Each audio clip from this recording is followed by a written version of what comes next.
Good evening and welcome to tonight's edition of The Square. This conversation that we're having tonight is to look at business continuity for SMEs and corporate entities during and after the COVID-19 lockdown. In particular, we're going to look at strategies for businesses to stay afloat and what innovative new ways of doing business that need to be adopted. And joining us online again, we have our guests with us. And I'll start with the CEO of MTN Rwanda. Thank you for once again coming to the show. Mitwa Kayamba-Ngambi. Mitwa, thank you for joining us. Pleasure, Diana. Good to see you. Good to see you too. We also have with us Patrick Buchana-Nsenga, who is the CEO of AC Group Rwanda. Patrick, great to have you on the square. Hello, Patrick. Okay, we'll get back to him shortly. And also joining us from the Ministry of Trade and Industry, we have with us Jonas Munyurangabo, who is the Director General for Planning, Monitoring and Evaluation. Jonas, great to have you on the show. Thank you, Dan.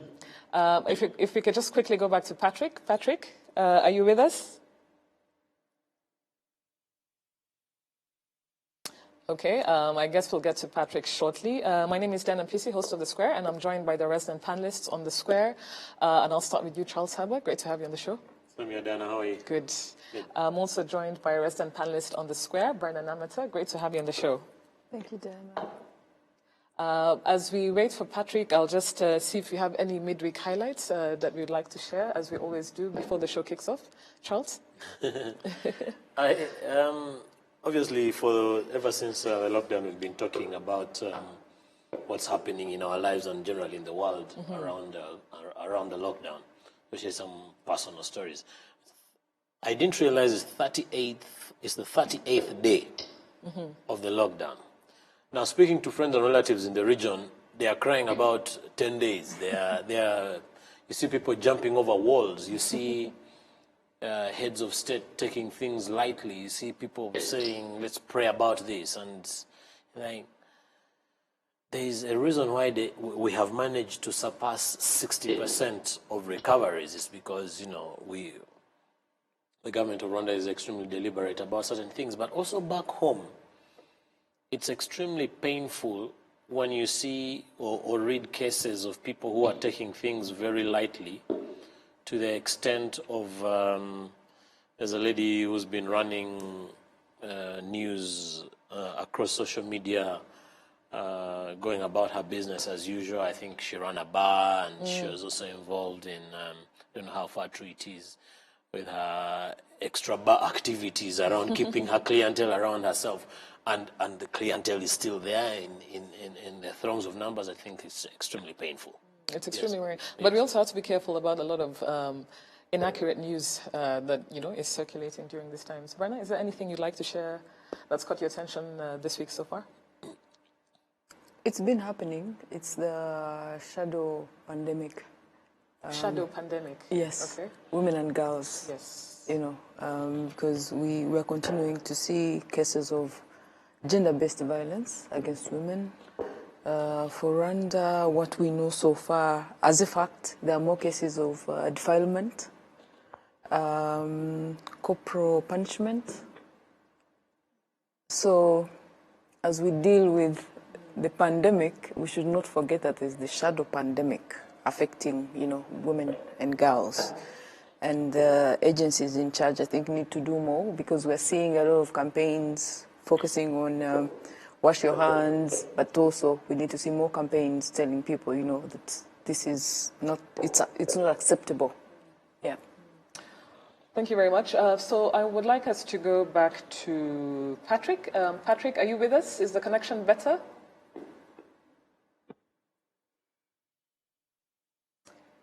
Patrick, can you hear us? Yes, I can hear you. Great. Connection is better now. Okay, fantastic. So, Patrick, we'll kick off the conversation looking at the impact of this pandemic mostly on SMEs, because they bear the brunt of COVID-19. And according to the Ministry of Trade and Industry, 98% of businesses in Rwanda are SMEs and contribute to around 41% of all private sector jobs in Rwanda.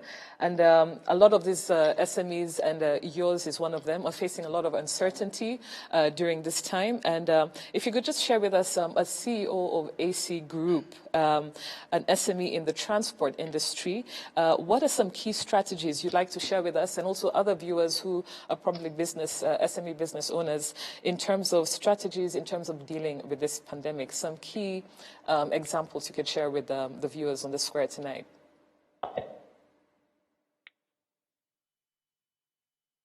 Sure, thank you. First of all, I would like to start off by thanking all the people that are working around the essential products, the health workers, and the men in uniform and the government for all the work that they've done to keep us safe. But also to fully understand how some of the strategies that you can use to combat the effects of COVID-19. First of all, you have to understand the impact it has on your particular business, which is what AC Group has done. We look at which of our biggest products that was heavily impacted. For AC Group particularly, it's the tap and go service, which was affected at the beginning when the government encouraged social distancing and having a one meeting between people. And then finally, it fall to zero revenue when there was a total lockdown, which has also been across other businesses as well. A second one is heavy impact on supply chains across the world. And this is also going to impact some of our projects that we were to launch in a month or two. And the third is also around very low purchasing power that is the effect of a global economic recession. So some of the measures that we've put in place at the very top of the list is health and of our we have two categories. One is a category that is dealing with hundreds of thousands of passengers on the ground. The second category is people that are in office dealing with development, programming, and the likes, and setting up measures to protect them against infection, facial masks, sanitizers, social distancing, and some whose roles do not require them to be physically present in office. They keep working from home. And of course, another angle is the health and safety of our passengers. So we've set up ways in which we can stop the spread because public transport is one of the places that brings lots of people together. With MTN and Airtel, we've enabled topping up of the tap and go card with mobile money, so you don't need to interact with cash or with an agent. With our country trips, with tap and go application, you can start the booking of a ticket, confirm it, payment, and the only contact you have is with the seat that you're going to be seated on through your journey. But also we're looking at ways of saving the bus using innovative methods that are very quick and can sanitize the bus a number of times a day, so that at every stop, it can quickly sanitize within the shortest period of time, but also very effectively. And we're looking at different options and looking at what has been implemented in other areas of the world. But also as a business, we're constantly looking at our business plans and how they're being impacted with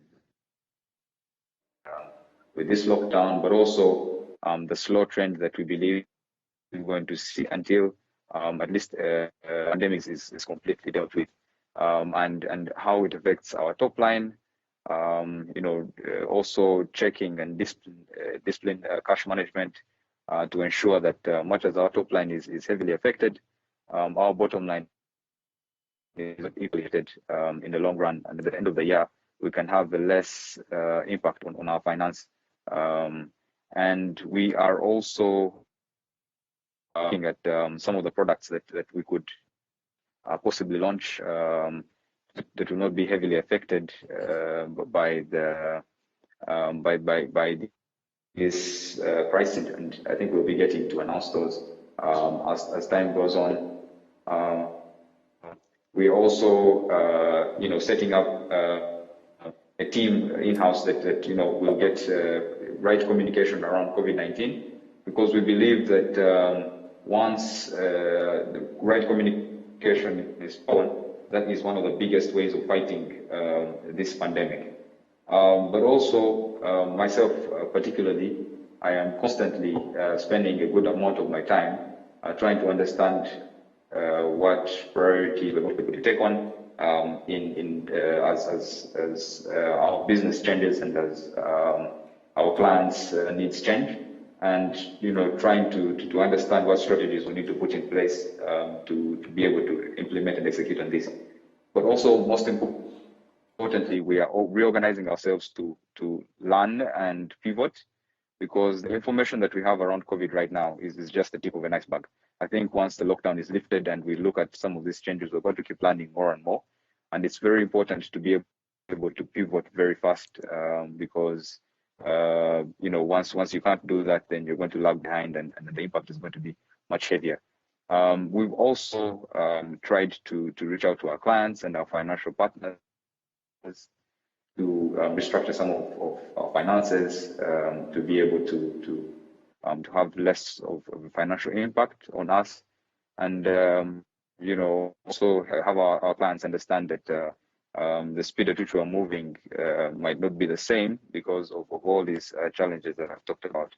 So in a nutshell, we're looking at it from the safety of our staff and our clients, to build business strength even amidst this tough time, and creating resilience for our business, and also just keeping the right communication going, and being able to relearn and pivot, and just look out for these trends.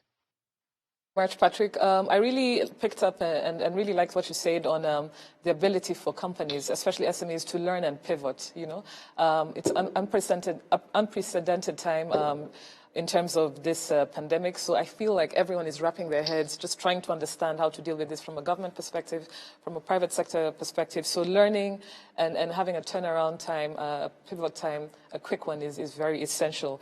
And I would like to just head to Mitwa, because we're understanding how this is affecting SMEs, but also importantly, we want to look at corporate social innovation.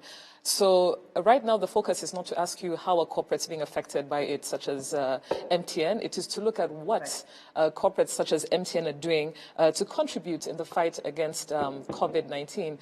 Traditionally, whenever in terms of crisis, we have corporates taking a step back and letting government and sort of other entities do the hard work. But in terms of contribution to fighting this pandemic, can you share with us some strategies MTN has adopted? Yeah, sure. Thanks for that. And I think, like you rightly said, corporate social responsibility, as cliche as it may sound, is something that a lot of corporates, including ourselves, take extremely seriously. So whenever there's a crisis such as these, the last thing we want to do is remove ourselves from the front line in assisting the state and the government overall to fight and try and alleviate some of the load that the overall citizens are encountering. So when this pandemic broke out here in Rwanda, I think we took a very frontal approach to engaging a lot of our stakeholders. And maybe just to mention some of the few things that we did, and which I think a lot of other corporates within the environment have done as well, to support not only citizens, but also to assist in the overall fight against the pandemic. First things first, when we take a look at the drive around cashless, this is an agenda that we were on all together as a community and an ecosystem before. But I think the importance of going cashless and driving cashless transactions was extremely magnified as we entered the lockdown period. And in recognizing that, the drive of cashless, cashless payments, cashless transactions could be a way to try and reduce and stop the spread of the virus, given that cash is also just a physical surface, just as anything else, we were very quick to, in conjunction with Central Bank, come up with the zero rating of transaction fees on mobile money. And that was just all in efforts to allow people to transact a whole lot more freely during this period where people are sat at home, and also to discourage the use of physical cash as a way of also trying to stop the spread.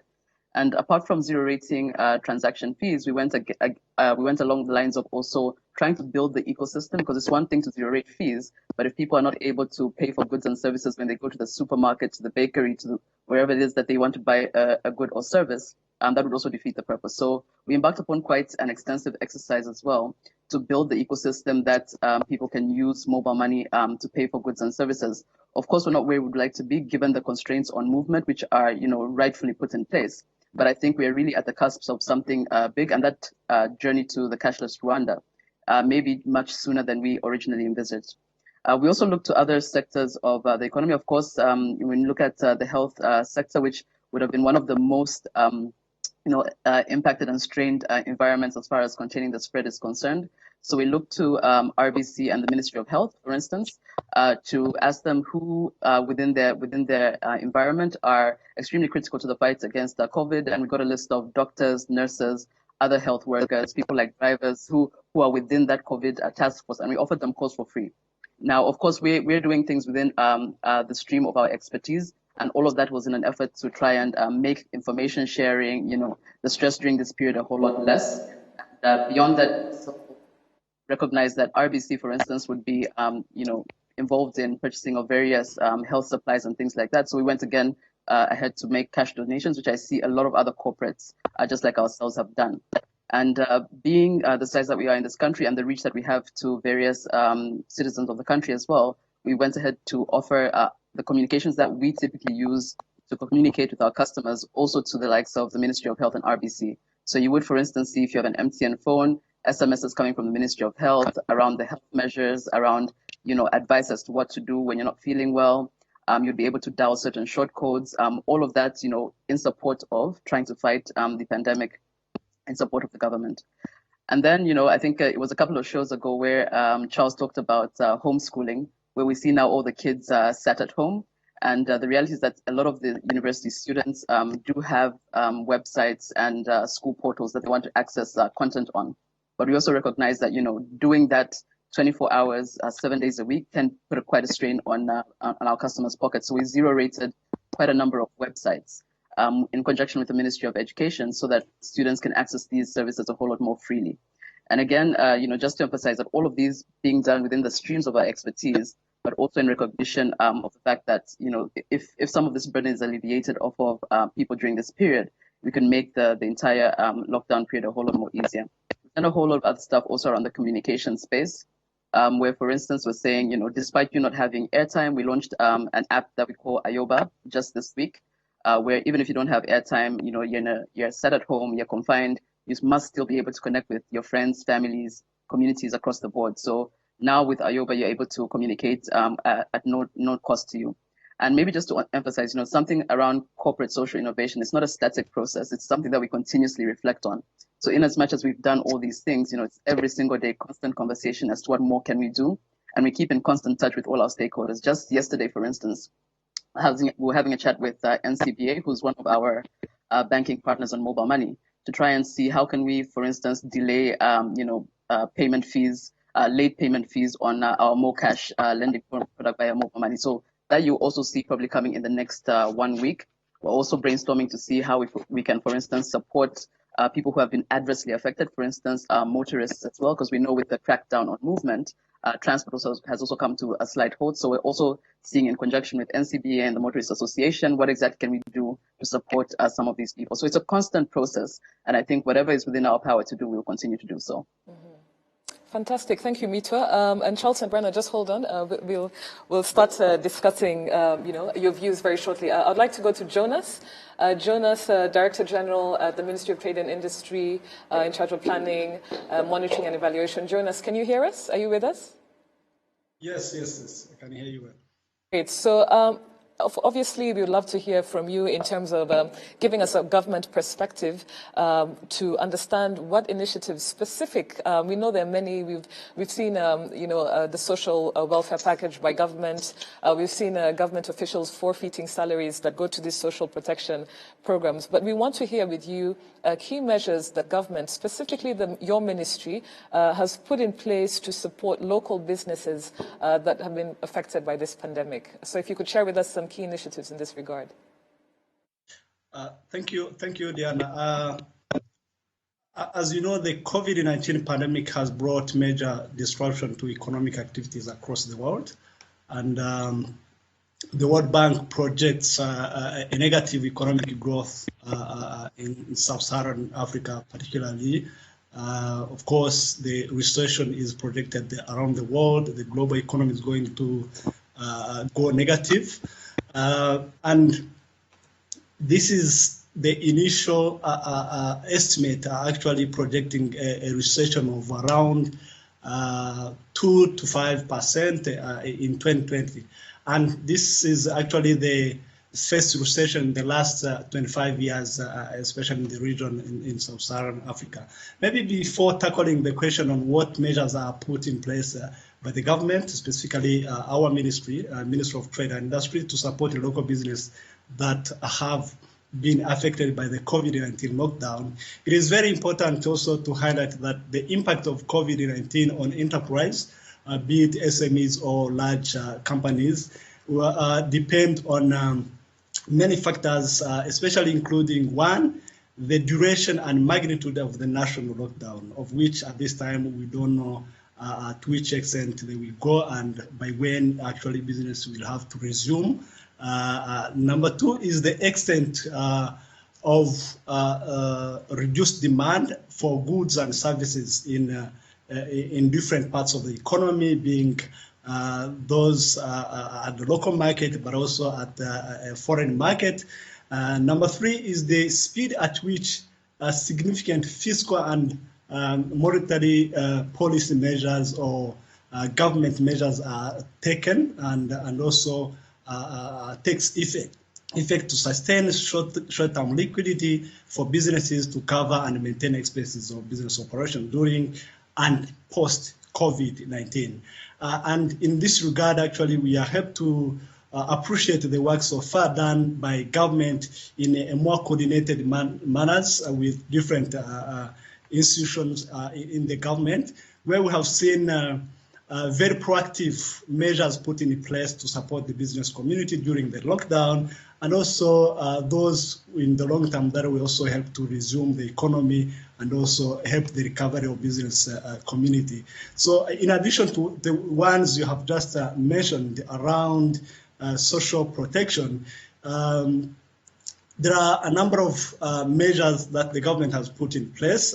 These measures actually include the extension of the deadline to file and pay corporate income taxes for taxpayers, which has been extended from 31st March to 15th April 2020 for the large taxpayers, and to 30th April for medium and small taxpayers, which are actually the SMEs. Number two is the VAT refund. The government has prioritized through the Ministry of Finance the availability of resources to VAT refund. This will help actually taxpayers with their cash flows. Number three is around the central bank guidance on commercial banks, actually to allow flexibility in loan restructuring and at no cost, actually. This depends on the negotiation with the commercial banks, with their clients. As we know, declining cash flow affect loan repayment and maintaining staff as well. So again, there is also the other policy measure that put in place by the central bank, which is the extended lending facility to banks of the 50 billion Rwandan francs. We also, BRR also suggests or offers to buy back bonds at the prevailing market rate, and the waiting period if one fails to sell the bond at the secondary market reduced to from 30 days actually to 15 days. In addition, also to the requirement which on reserve requirement ratio, which has been also reduced to 5% from 5% to 4%. Coming to what the ministry has been doing also during this period of the lockdown, as you have seen, there have been a continued support to the industrial sector, especially those industries which continue to supply essential items. such as food, hygienic products, by facilitating their continued operations. As also you may be aware, a number of industries are reprocessing their industries to now produce PPE, personal protective equipment, and Minicom, along several other partners, have been instrumental to facilitate with technical support to ensure the establishment of this, I would say, made in Rwanda companies to produce made in Rwanda products that are going also to support in COVID response. And Minicom, with other partners, RDB, Rwanda, have also put in place mechanisms to ensure the air cargo can continue to operate, bringing essential capital goods and inputs to the country. Also, to mention the work that has been going on to do with the market price stability, controlling, making sure that the consumers get the business and also get the product that they want, and also are protected from unfair and also the unfair trading practices that could have been there, especially for the non-compliant business during this period. Now, coming back to the question that you have just highlighted, there are a number of measures that have been put in place going forward, and some of the initiatives that are already planned for the next budget plans, and others are also in the pipeline to help business recovery going forward. One is that the ministry is working closely with the government, other government institutions, notably Minecofin and the Central Bank, to establish a special fund, an economic resilience fund to support affected business with access to low-interest loan that could actually support the operation through access to working capital to get back, business to get back to their feet. The ministry as well is at a very advanced stage in preparing a new entrepreneurship policy that, among other many things that we do, I will only mention two here, is to explore opportunities in the promotion of alternative source of finance other than the traditional banking sector, which will include support to SMEs and businesses to access, finance, also support already the existing initiative to list MSMEs on the Rwanda Stock Exchange, and also attract angel investors, crowdfunding, and mobilizing the private equity, which is actually one of the resolution of the last national leadership retreat. And also, this new entrepreneurship policy will facilitate access to business advisory services. As you know, some of the SMEs have struggled and the working capital is no longer there. They will need to actually re-examine and better understand the change of the needs of their customers to also align the product to consumers' behavior. You know, this time around, the consumers' behavior has changed around the world in different sectors, and this support would also come as a post-crisis recovery support to help SMEs to remodeling their business plan, and also trying to include marketing linkages support possibly required for business to rebuild their innovations. Last but not least is the support around e-commerce. As you have seen, e-commerce has been very instrumental in this period of the lockdown, and it will still be a very critical business way of doing things, where we, consumers moving online in reaction to the coronavirus restriction. It has been a very good lesson learned that in the future, consumers would want to keep the same interaction to buy through online platform. SMEs, we need to innovate new capabilities to remote operations, keep virtual customer engagement while creating digital platform. I have liked the intervention from the Tap and Go, what they are doing, the AC group, and these actually the MTN. This is around how we can still support people reaching what they would want to reach without necessarily assuming that everything is going to be done in-person meetings. I think these are the few elements that I could mention at this time, among so many other initiatives that are actually being thought of throughout, and we hope this actually will include also public-private dialogue to clearly understand the magnitude of the issues and come up with a solution that will address the issue by supporting the recovery of business post-COVID. Thank you. Thank you very much, Jonas. That was very insightful. Thank you for detailing and taking us through the initiatives government is doing. What I picked up from was really this pandemic has acted as a catalyst in terms of, amongst other things, e-commerce as well as our agenda towards a cashless society, like Mito mentioned. I'd like to now hear from the resident panelists. Brenna, we'll start with you.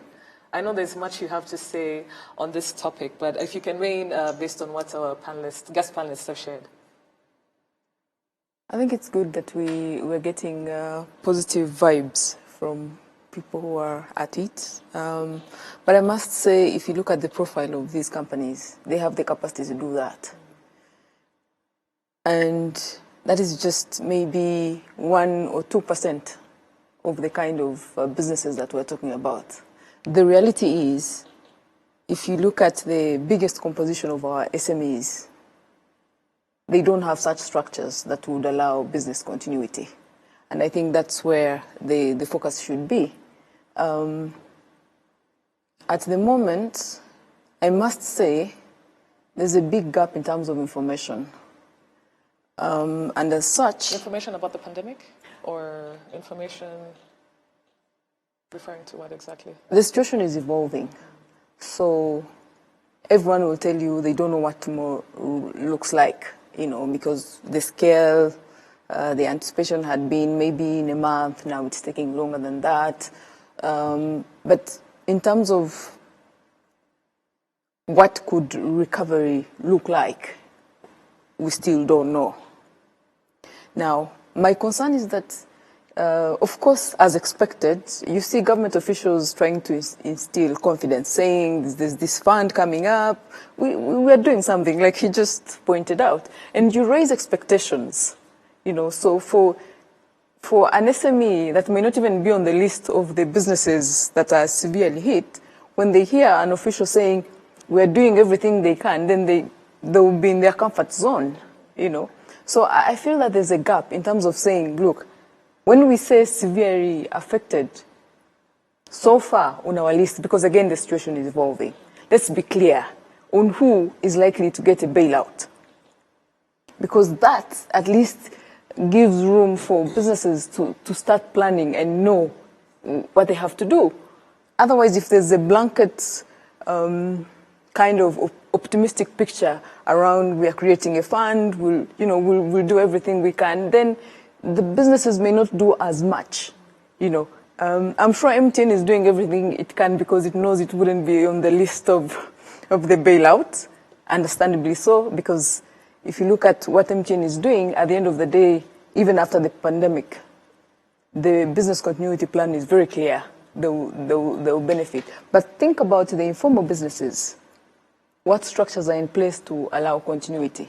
I think, yeah. You know. Yeah, I agree with you, but at the same time, I feel like, especially, you know, SMEs should not wait for government to give clear communication on what the solutions or the response initiatives entail. I think, as Patrick mentioned, right now they should be in a constant flux of learning, and predicting, you know, preparing for the worst case scenario. If government is saying, you know, we are going to release this and, you know, this stimulus package, these are some of the beneficiaries of these funds that are going to be created. If I had an SME, if I had a company, I wouldn't be waiting to hear those reassuring words and see who's on that list. I'd already be thinking what I need to start doing ahead of that statement. But you know why they will wait? If more officials keep saying, what would you rather happen then? What would you rather... I mean, we should be very honest. We should be honest. One, and make it very clear that not everybody will be bailed out. Okay? That's very clear. We do not have the resources that would allow everybody to be bailed out. Secondly, make it clear and say, as a small business owner, let us know what you think probably we can do to help you. We haven't seen that coming out. So far, it is, you know, officials saying, we'll do this, we'll do this. We haven't seen, as such, a call for proposals to say, if you're a small business and you're struggling, let us know how you think would help you. So I think, you know, giving an opportunity to businesses and also sending a message to say, look, you are the people running the business. You know how you're being affected. zero revenue for the last 1 month or so. Tell us what you think we can do.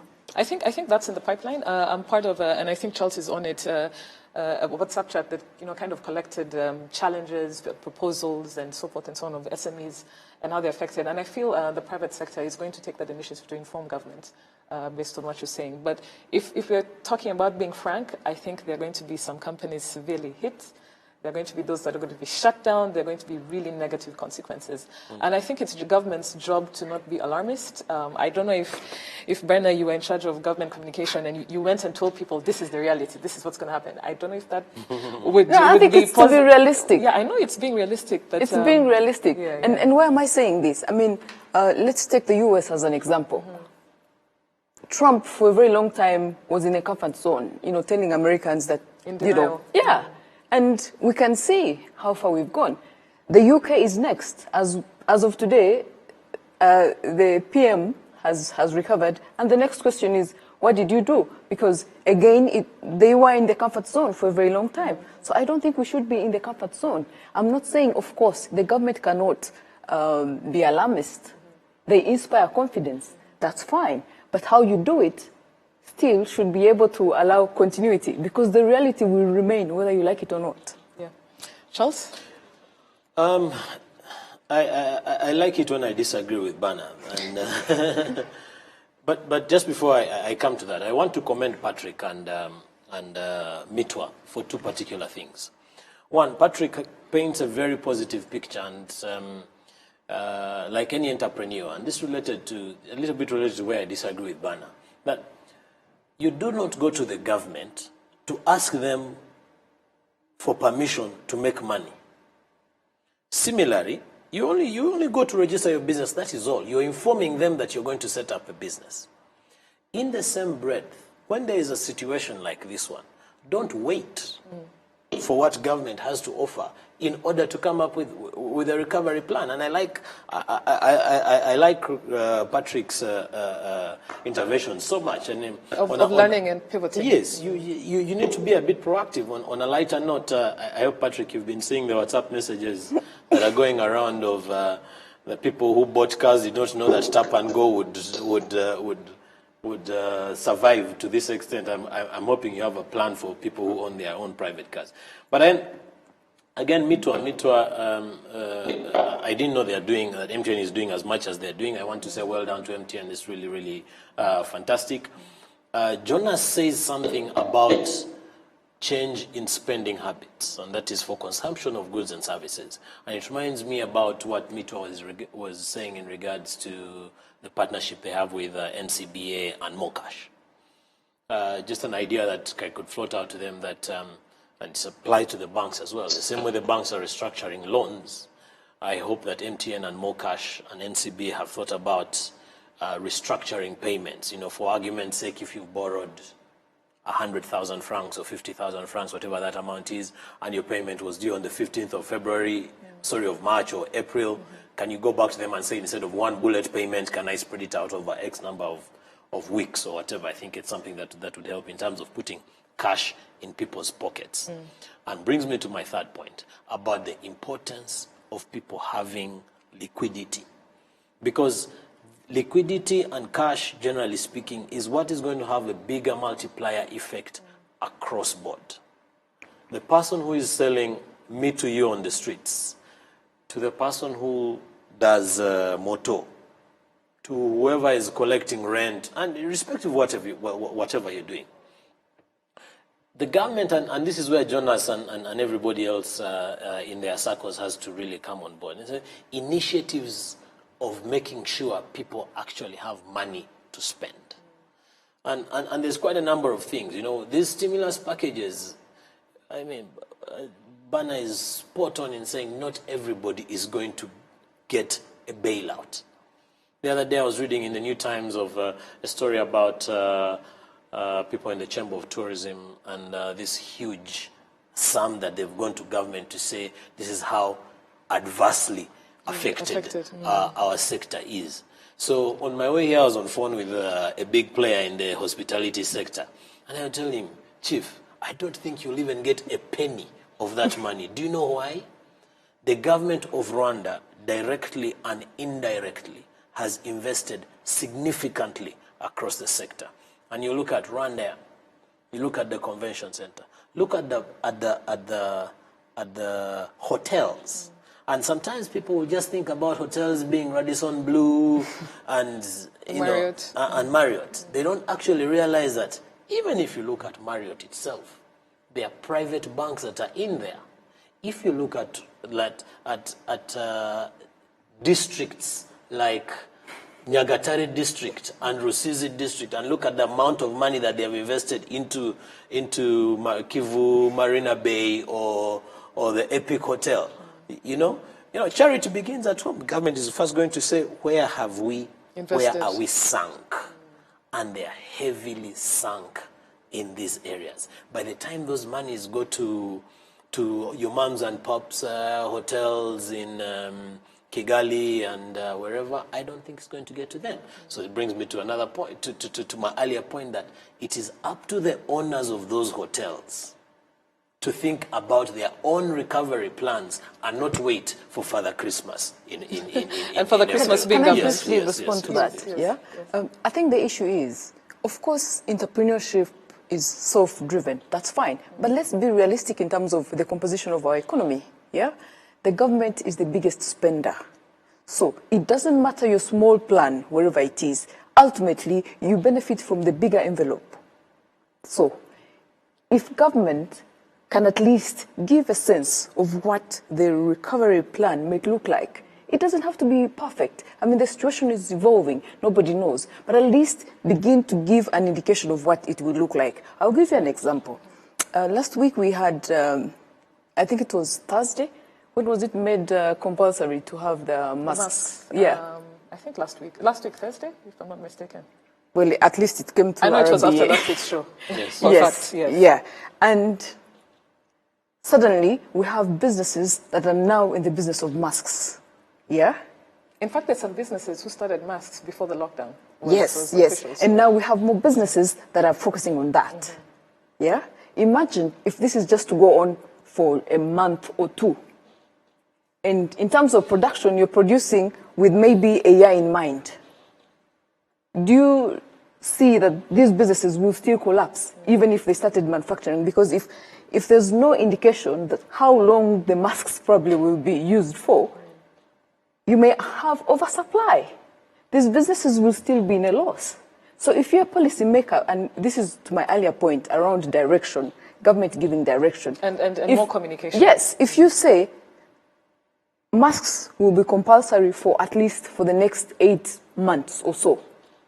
If you're planning getting into production, at least you have an idea of, what it may look like. So if masks are compulsory for the next 1 month, and I'm producing maybe 50,000 or so, what is going to happen after?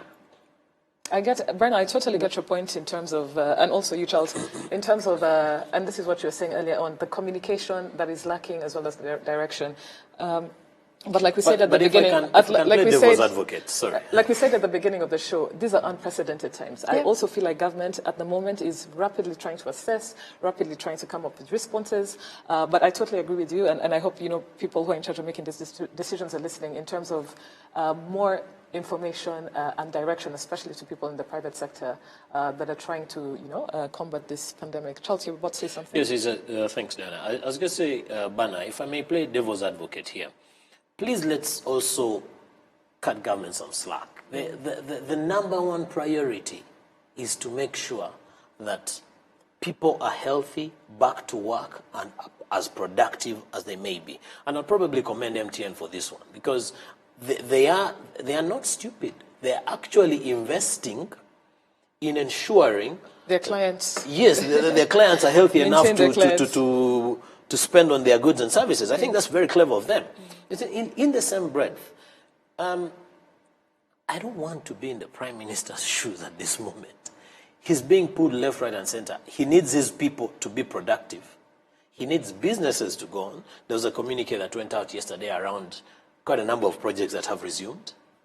But at the same time, government needs to spend a lot of money. Just next door, people have to buy fuel for an ambulance to take them to be quarantined. the government of Rwanda foots your bills 100%, irrespective of your nationality, irrespective of whether you have medical insurance or not, and yet it is very expensive. Yesterday we tested 1,400 people. I'm not so sure of how many first world countries would be able to do that. So we are spending so much money, and I think to that extent. Let's cut them some slack. Yes. Very quickly, I'd like us to just go to our Twitter feed, to our social media feed. Thanks for keeping the comment. Thanks for bringing in your comments. And the first tweet is to MTN. I'll go through the tweets very quickly, and then we'll come back to hear what our guest panelists have to say. The first tweet is from Kotsa, who says, kindly ask if MTN is going to implement RCS, Rich Communication Services, GSMA Universal Profile 2.0. I think Mito will shed light on that technical term. Anytime soon. It would have come in hand for business to communicate and interact with their customers during this pandemic. Mito, will come back to you quickly on that, but I think this is to do with what you're saying about enabling essential workers in the front line of this pandemic to communicate with each other. And then we have another tweet, I think also again to MTN, and this tweet is from BCP, from Omurasha, who asks that BCP is a process involved in creating a system of prevention and recovery from potential threats to a company. MTN Rwanda's CEO, how are you well prepared to create systems of prevention and recovery to deal with the potential threats at MTN Rwanda, COVID-19 aftermath? So those two tweets are to Mitwa. We'll just quickly go through the rest. We have another tweet from Oli, who says, if the SMEs have been largely affected and we know how much they were contributing to the economy, are there some government policies to enhance their longer-term resilience, such as granting them access to direct loans or even postponing some tax payments? And I think this goes to what Jonas already shared with us. And then we have Emma. And Emma states that, good evening, the COVID-19 aftermath seems to expose the SMEs on the burdensome conditions, and hopefully will point out where efforts are much needed to build steady resilience for any sudden circumstances. Together we shall conquer. Next tweet, and from what I'm gathering, a lot of people are really focused on SMEs because clearly these are going to bear the brunt of, are bearing the brunt of this pandemic. We have our tweet from Richard Gwedera, who states that working from home has driven demand for networking infrastructure and connectivity speed for MTN and other telcos. However, this strains the system and leads to public perception issues if reality does not meet expectations. How does MTN aim to mitigate this risk? Spot on in terms of perception and connectivity and whatnot. And last tweet for tonight is the future of work. What are the Rwanda Trade Ministry and private sector initiatives to partner with Rwanda Labour regarding the possible post-COVID-19 loss of jobs? We also have a last tweet from Richard, who states that in terms of supply chain dynamics, most telcos such as MTN buy handsets and other capex from suppliers in Asia, especially China. This raises concerns of potential exposure to COVID-19. Is there a contingency plan within MTN to ensure that this doesn't affect the future revenues? So lots of tweets there. I'll just go quickly to our guests to see what responses they have to our viewers online. And I'll start with you, Mitwa. A lot of the tweets obviously were geared at MTN Rwanda. So if we can hear from you, Mitwa. Yes, sure. So a couple of questions that came through. I think I'll tackle the RCS one first, Rich Communication Services, which is essentially a communication protocol between two entities. And that's one of the reasons why we launched Ayoba, for instance, where it gives you a whole lot more functionality than you would get on SMS. So, you know, try out Ayoba. It could be a good alternative to what you traditionally know as RCS, because you can communicate with people who have the app or not. You can communicate with people who have an active internet session or not. If somebody doesn't have that app, you know, the message would be transmitted as an SMS, and they'd also be able to respond to you for free. So we'll continue to evolve this app to see how much more it can allow for collaborative sessions, but it is a good alternative for RCS.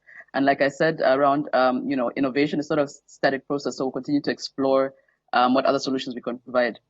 On BCP, which was another question, so essentially for MTN, even before COVID, we hold quite a number of very critical systems, for instance, with mobile money, where we hold people's cash. So we have invested quite heavily over the last few years in terms of disaster recovery, making sure whichever business critical node that exists within our environment hazard list to instances. So if something happens on one, it can very easily move over to the next. So this is something that I think we have quite a huge strength in going forward, even post-COVID. Network, it's been a very huge topic of conversation, I must say, and we've been very open and transparent as to the issues that surrounded the congestion that we saw immediately when lockdown happened. I think nobody in the industry could have prepared for an overnight growth of close to 40-50% network traffic utilization. But having said that, we've accelerated a lot of the plans that we had put out for the rest of the year, with Kigali prioritized for improvement by the end of April, and then going out into the region starting May. So rest assured, everything that is possible under the sun is being done to improve the experience of network, especially since we know the importance of connectivity, especially during this time where people are at home.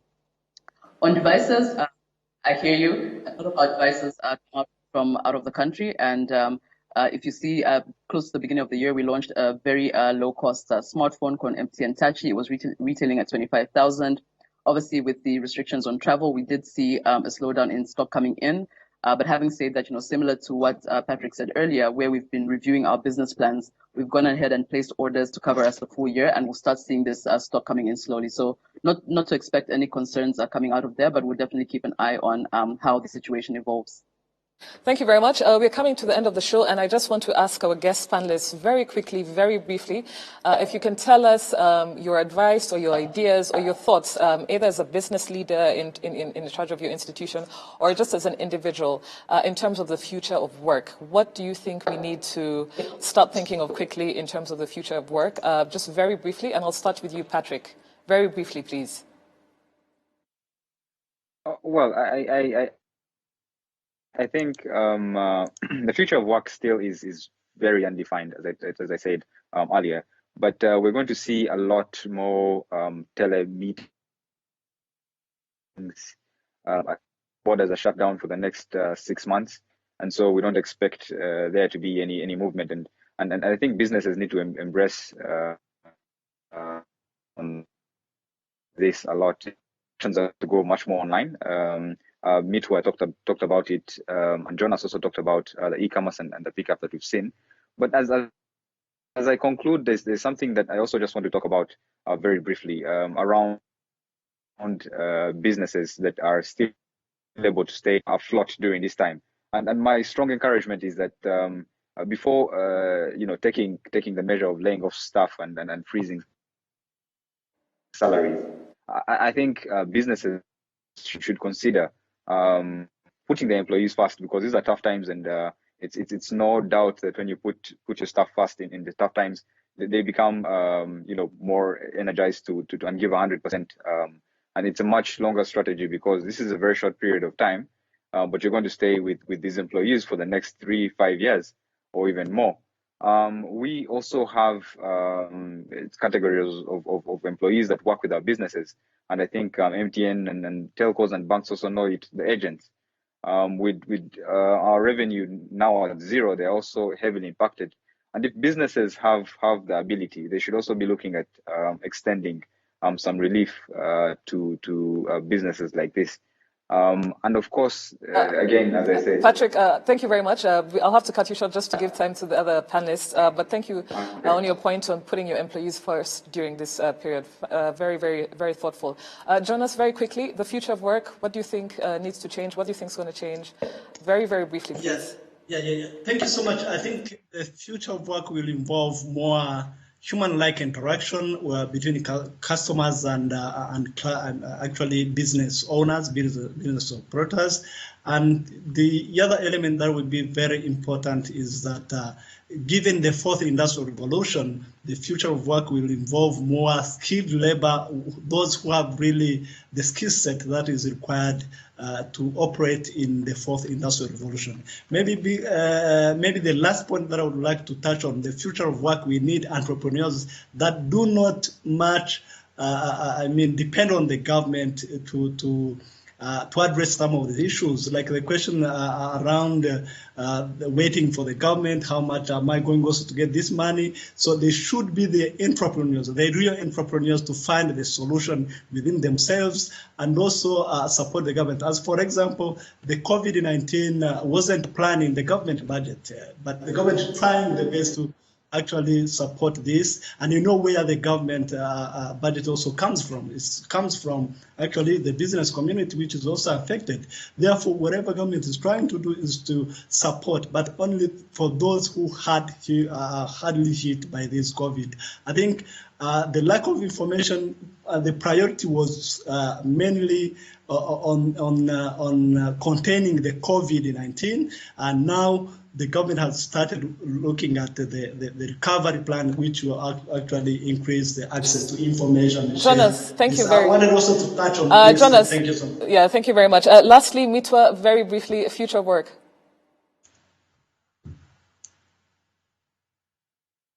That we do and not a place that we go. I think everybody can testify to that during this period. So I foresee, virtual meetings continue to be replaced by replace physical ones. Digital workflows continue to replace paper processes, contactless payments, which we know are important, reigning supreme. And you'll see a lot of businesses, large or small, corporate or SME, focusing a lot on what we call essential services and therefore essential spend as well. Thank you very much, Mitwa. Charles, Brenna, unfortunately, we've come to the end of the show. I think we definitely need part 2 on this next week. But thank you, Charles. Thank you, Brenna. To our viewers, Mitwa, Jonas, and Patrick, many, many, many thanks for accepting our invitation to talk about very important issues on the show. Thank you very much. To our viewers, thank you very much. Keep the conversation going on our online platforms. On Twitter, you can use #TheSquareRW. I'd also like to thank our partners, Uzi Collections, as well as Bourbon Coffee. Have a good night. Stay home, stay safe, and see you next week.